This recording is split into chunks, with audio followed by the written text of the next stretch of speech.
नमस् नमस्कार बच्चों।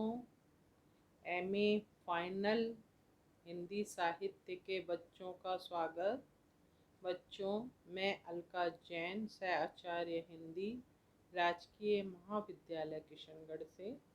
बच्चों, इससे पूर्व हमने स्कंदगुप्त नाटक के 2 अंकों का अध्ययन किया। अब हम स्कंदगुप्त के तृतीय अंक का जो है अध्ययन करेंगे और उसका विश्लेषण करेंगे। बच्चों, इससे पूर्व हमने पढ़ा कि स्कंदगुप्त जो हैं सभी षड्यंत्रकारियों को, जो कि दंडित थे, उनको सभी को क्षमा करके अपने राज तिलक को में सभी को सम्मिलित करते हैं और गुप्त साम्राज्य का ये शासन जो है वो दंड और क्षमा के साथ खत्म होता है। अब हमारा जो है तृतीय अंक प्रारंभ हो रहा है। तृतीय अंक में प्रथम दृश्य जो है वो बताया जाता है कि शिप्रा के तट पर एकाकी प्रपंच बुद्धि अपनी असफलताओं पर पुनः विचार कर रहे हैं। उग्र तारा देवी की साधना करके वह नया षड्यंत्र सूत्र सृजन करना चाहते हैं। तभी वहाँ भट्टार्क आता है और स्कंदगुप्त के द्वारा की गई क्षमा में भी वह अपमान का भाव अनुभव करता है। प्रपंच बुद्धि उसे पुनः षड्यंत्र के दूषित कर्म में प्रवेश कराने के लिए प्रयत्नशील दिखाई देता है। विजया तथा देवसेना के आने पर वे दोनों मंच से हट जाते हैं। उन दोनों की बातचीत से पता चलता है कि विजया देवसेना की शत्रु बन गई है, जिसका मुख्य कारण वह विनोद की बातों में व्यंग वाणों का अनुभव करना बताती है। देवसेना उसे समझाने का प्रयत्न करती है, पर अंत में निराश होकर लौट जाती है।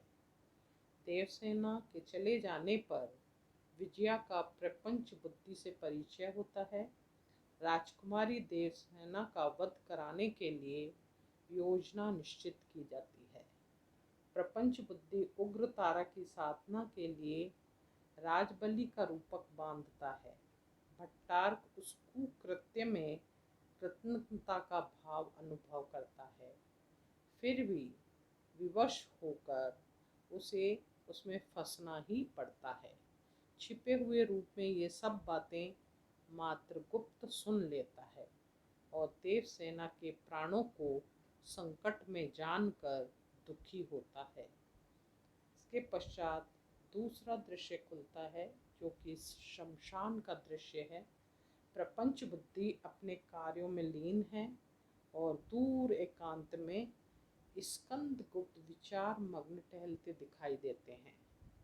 वह अपने हृदय की उदासीनता स्वयं ही प्रकट करता है, पर प्रपंच बुद्धि की क्रूर आकृति देखकर वह विस्मय में पड़ता है और मात्र गुप्त की प्रतीक्षा करता है।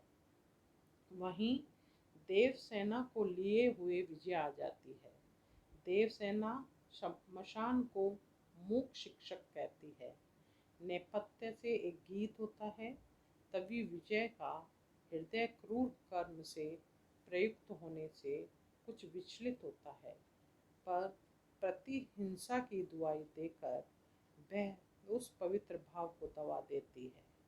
विजया देवसेना को ढोंगी सन्यासी प्रपंच बुद्धि से हुआ वार्तालाप, उसकी महानता, त्याग और हृदय की पवित्रता की सूचना देती है।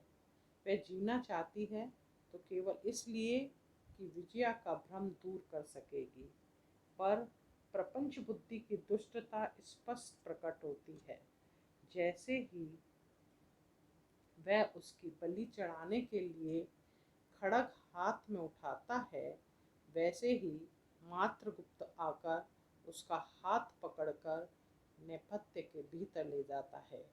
विजया प्रेम पूर्वक स्कंद का आलिंगन करती हुई जय जयकार करती है।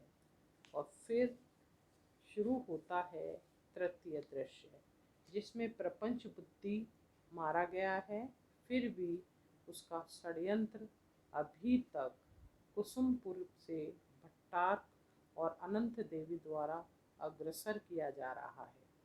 इस दृश्य की योजना से प्रतीत होता है कि सम्राट स्कंद की विजय पर विजय हो रही है। इस विजय से अनंत देवी बहुत दुखी है, क्योंकि वह सोचती है कि यह उसके बेटे की नहीं, सौतेले बेटे की विजय है। भट्टार्क अनंत देवी को विश्वास दिलाता है कि वह अपने बाहुबल से पुनः पुरगुप्त को ही राज सिंहासन पर अधिष्ठित करेगा।